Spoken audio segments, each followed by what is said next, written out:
नमस्कार दोस्तों, आशा करता हूँ कि आप सब ठीक होंगे। वीडियो का थंबनेल और शीर्षक देखकर आपको पता चल गया होगा कि आज हम किस विषय पर बात करने वाले हैं। तो चलिए आपका ज्यादा वक्त ना लेते हुए इस वीडियो को शुरू करते हैं। नमस्कार। चलिए आज भारत के कुछ सबसे शानदार, सबसे आइकॉनिक स्मारकों की एक यात्रा पर चलते हैं। देखिए, ये सिर्फ पत्थर की इमारतें नहीं हैं, ये तो हमारे इतिहास की जीती जागती कहानियां हैं जिन्हें पत्थरों में तराशा गया है। पर इस सफर को शुरू करने से पहले जरा एक बात सोचते हैं। आखिर ऐसा क्या होता है जो किसी बिल्डिंग को एक मामूली स्ट्रक्चर से उठाकर एक टाइमलेस आइकॉन बना देता है? क्या सिर्फ उसकी खूबसूरती, या उसका इतिहास, या फिर वो कहानियां जो उसकी हर ईंट में, हर पत्थर में बसी हैं?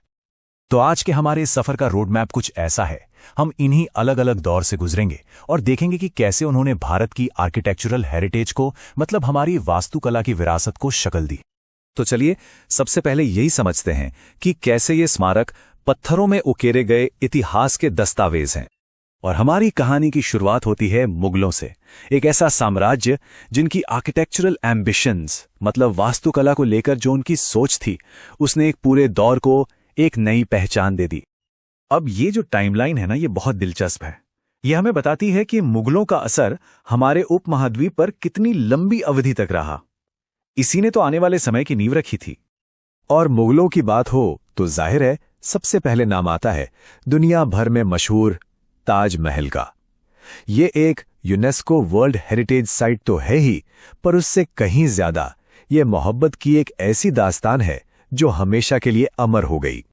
तो मोहब्बत की निशानी से आगे बढ़कर अब बात करते हैं सत्ता के केंद्र की, दिल्ली का लाल किला।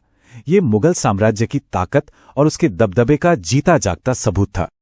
चलिए अब मुगलों से आगे बढ़ते हैं और उन स्मारकों को देखते हैं जो नए राजवंशों के आने का, गहरी धार्मिक आस्था का और यहां तक कि नए नए शहर बसाने का प्रतीक बने। 72.5 मीटर, 72.5 मीटर्स, ये जो नंबर है ये हमारे अगले स्मारक की ऊंचाई है। एक ऐसी मीनार जो दूर दूर तक अपनी मौजूदगी का एहसास कराती है। और ये शानदार ऊंचाई है कुतुब मीनार की। असल में ये महज एक मीनार नहीं थी, ये दिल्ली में मुस्लिम शासन की स्थापना का एक ऐलान था, एक तरह का विजय स्तंभ। इसके बाद चलिए पूरब की ओर सफर करते हैं, ओडिशा, जहां है कोणार्क का सूर्य मंदिर। ये धार्मिक आस्था और कला का एक ऐसा बेजोड़ नमूना है जिसकी मिसाल मिलना मुश्किल है। और अब चलते हैं दक्षिण की ओर, हैदराबाद के बिल्कुल बीचों बीच। यहां शान से खड़ा है चार मीनार। इसे जब बनाया गया था तो ये नए बसे शहर हैदराबाद के दिल की धड़कन बनने के लिए ही बना था। तो जैसे जैसे मुगल सल्तनत का सूरज ढल रहा था, एक नई ताकत हिंदुस्तान में उभर रही थी, ब्रिटिश राज। और उन्होंने भी अपने दौर की निशानियां, अपने स्मारक बनाने शुरू कर दिए। यहां दो बहुत ही जाने माने आर्चेज हैं, दोनों ब्रिटिश दौर के, पर दोनों के बनने का मकसद एक दूसरे से बिल्कुल जुदा था। एक बना था राजा रानी के स्वागत में, तो दूसरा जंग में शहीद हुए सैनिकों को श्रद्धांजलि देने के लिए। और इसमें एक बहुत बड़ी विडंबना छिपी है। गेटवे ऑफ इंडिया, जो शाही मेहमानों के स्वागत के लिए बना था, वही इमारत, विडंबना देखिए, अंग्रेजी हुकूमत के अंत का प्रतीक बन गया। यहीं से आखिरी ब्रिटिश टुकड़ी विदा हुई थी। अच्छा, ये कहानी सिर्फ बड़े साम्राज्यों की नहीं है।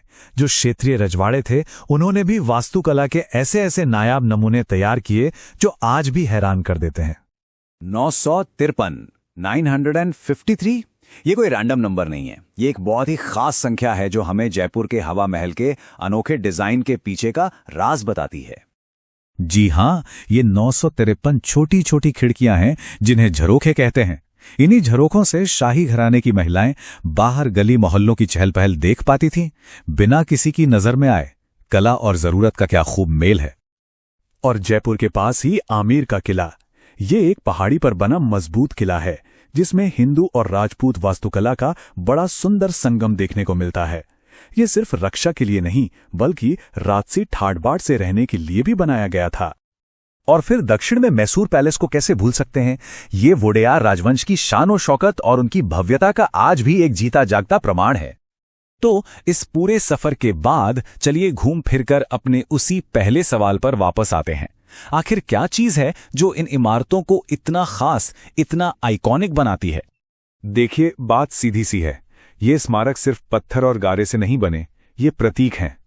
कभी सत्ता की ताकत के, तो कभी बेपनाह मोहब्बत के। कभी ये गहरी आस्था को दिखाते हैं, तो कभी पूरे देश की एक साझा पहचान बन जाते हैं। इनमें इतिहास की बदलती करवटें दर्ज हैं। और अब जाते जाते एक सवाल छोड़ जाते हैं। सदियां बीतने के साथ इनमें से किस स्मारक की कहानी लोगों को सबसे ज्यादा याद रहेगी? किसकी दास्तां वक्त को भी मात दे देगी? वीडियो देखने के लिए आपका बहुत बहुत धन्यवाद। आशा है कि आपको वीडियो पसंद आया होगा, और अगर आपको वीडियो पसंद आया है तो कृपया हमारे चैनल को सब्सक्राइब करें, वीडियो को लाइक करें और अपने दोस्तों और परिवार के साथ वीडियो को शेयर भी करें। कृपया अपने बहुमूल्य सुझाव कमेंट करें और हमें बताएं कि हम अपने आप को और बेहतर कैसे बना सकते हैं। अभी के लिए बस इतना ही। मिलते हैं आपसे हमारे अगले वीडियो में। तब तक के लिए अलविदा।